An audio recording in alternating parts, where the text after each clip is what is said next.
Welcome back to the deep dive. Today, we're going to cut through the headlines and look at the actual mechanics behind social impact investing. We're zeroing in on a story from Mississippi. Okay, so let's unpack this. Our source material today is about a very specific, recent event. A nonprofit organization secured $58,000 in grants, Right. and it's designated for expanding affordable, specialized housing solutions.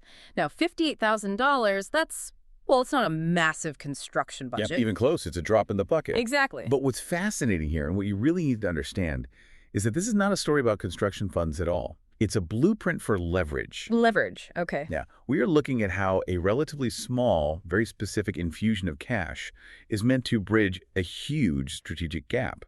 It's about moving special needs housing from, a reliance on short-term charity to a model of real economic sustainability. So the 58,000 is the catalyst, not the capital. Perfectly put. So the mission for you today is to extract those key strategies. How exactly does this specific amount of funding act as a multiplier? How does it create long-term viability? We've got excerpts here detailing the economic implications, the role of passive income, which is key, and the strategy behind future partnerships. We'll focus heavily on the structure. How is this approach designed to create a self-generating revenue stream? How does it create stability far beyond that initial funding period?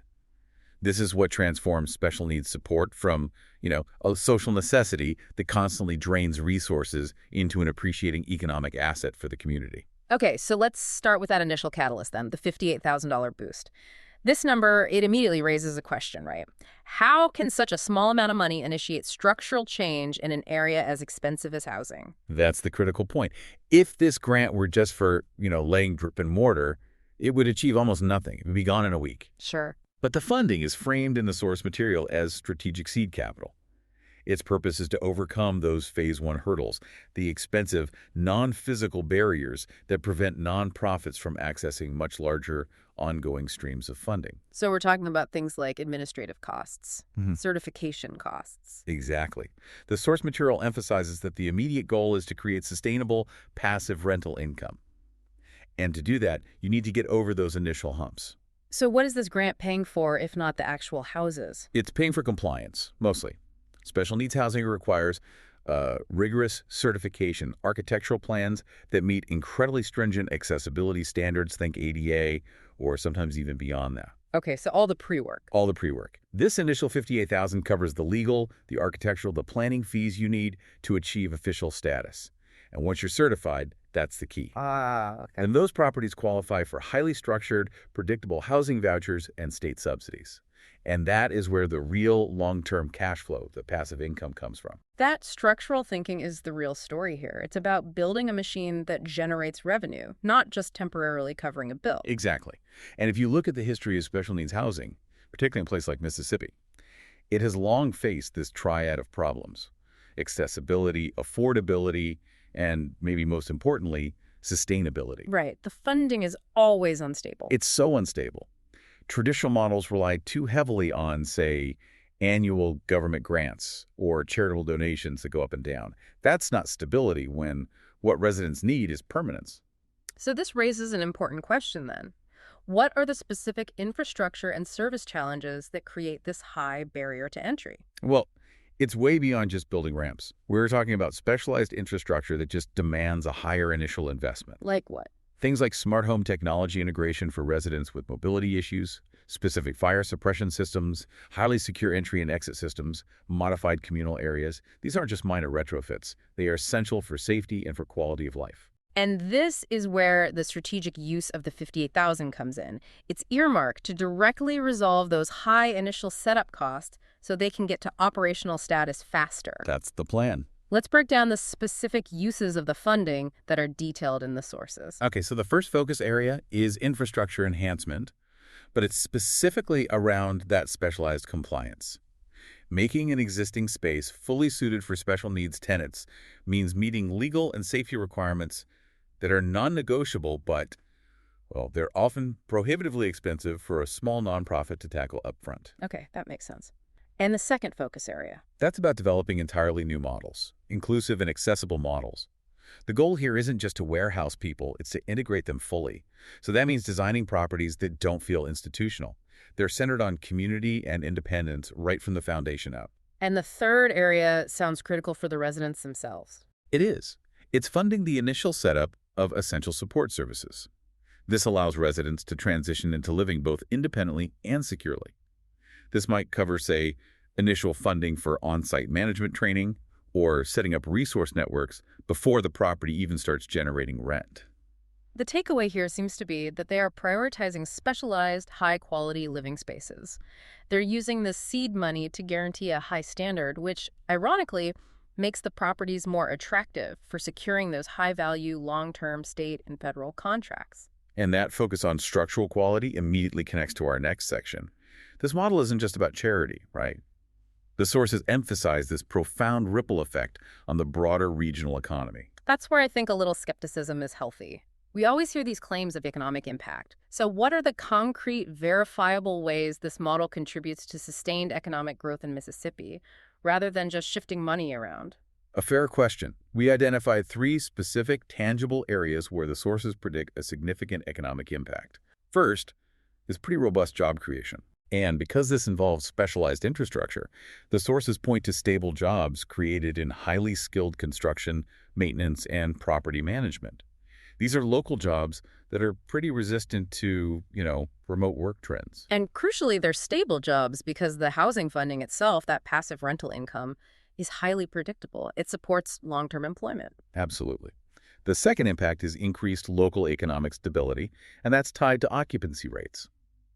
When you establish secure housing for individuals with special needs, you create stable, consistent demand for local services. Groceries, health services, transportation. All of it. These residents are permanent contributors to the local tax base, unlike more transient populations. So it's not just a quick injection of cash from a construction phase. You're establishing a permanent anchor of consumer spending and service demand within that community. Precisely.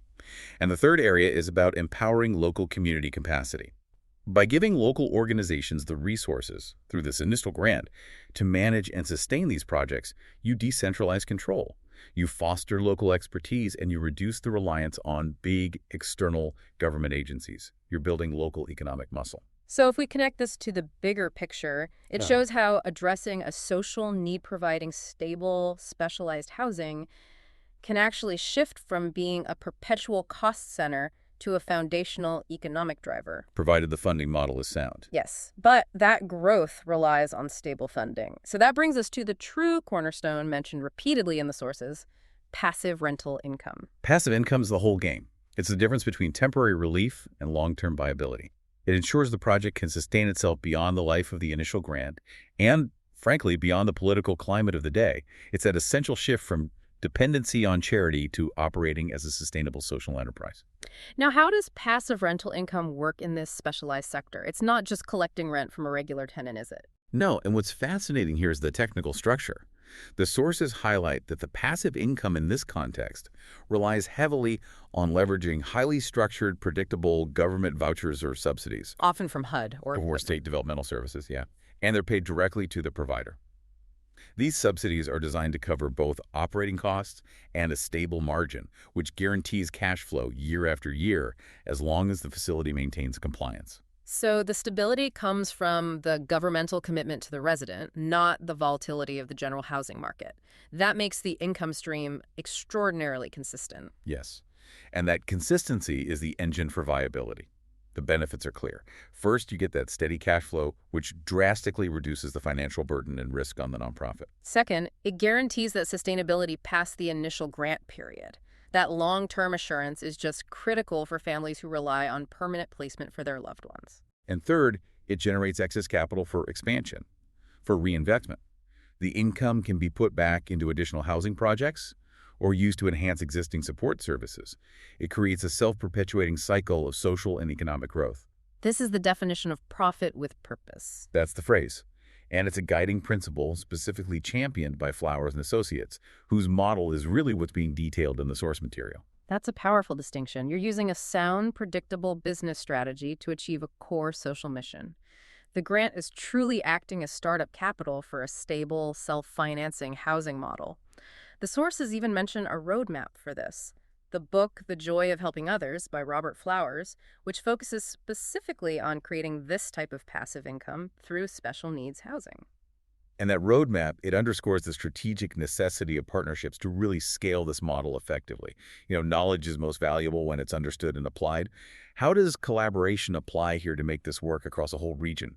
Well, the framework in the sources requires intensive strategic collaboration across the board. It's not just nonprofits working together, but forging real connections between nonprofits, local private businesses, and governmental agencies. It takes a unified financial ecosystem to make this work at scale. The sources outline three key strategic actions for the future, and they're all based on these partnership models. First, engaging in deep public-private partnerships. This is key to enhancing financial management and operational efficiencies. You're blending the regulatory security of the public sector with the necessary management agility of the private sector. Okay, and second. Second is developing comprehensive community engagement programs. This is essential for preventing resident isolation, for ensuring the projects are seen as integrated parts of the neighborhood, which garners local political and social support. And the third action is exploring innovative housing solutions as part of an adaptive strategy. Yeah, an inclusive, adaptable strategy. The sources specifically mention investigating models like co-housing or even modular tiny homes. This shows they are actively thinking beyond traditional structures to maximize impact and efficiency. This comprehensive approach, starting with just $58,000 for strategic compliance and planning, it really does pave the way for success. And it establishes a model that is scalable across other states that are grappling with similar shortages. The model we've detailed today, it really shows the power of sophisticated strategy over just raw capital. So what does this all mean for you? We've seen how a targeted $58,000 grant is being strategically used not just to house people temporarily, but to establish a passive income engine that drives local economic growth and ensures long-term social good in Mississippi. It's a full transition from a reliance on charity to structural economic viability. The key takeaway here is that sustainable, high-quality, specialized housing requires blending a profound social mission with sound, predictable economic models. Specifically, leveraging consistent, secured income streams to eliminate dependency on unstable, finite grant cycles. And for those of you who want to dive deeper into how this specific system works, the source material provided some very specific blueprints, highlighting those who champion this profit with purpose approach. The model we discussed today is driven by the expertise of Flowers and Associates Property Rentals. Right, they're the ones implementing this highly strategic use of capital. For anyone interested in exploring this sector, or maybe learning how to start your own special need housing program using this sustainable model, the source material explicitly directs you to contact Flowers and Associates at 901-621-3544. Or you can visit flowersandassociatesbooking.com. So a final provocative thought for you. If this model proves that even small, targeted grants can unlock massive, reliable income streams for social goods, does the future of philanthropy lie less in large donations and more in funding the compliance and operational architecture required for a mission-driven enterprise? And where's the responsibility for funding shift when the asset becomes self-sustaining? It's a really fundamental question for social sector leaders to think about. Thank you for joining us for this deep dive. Go explore.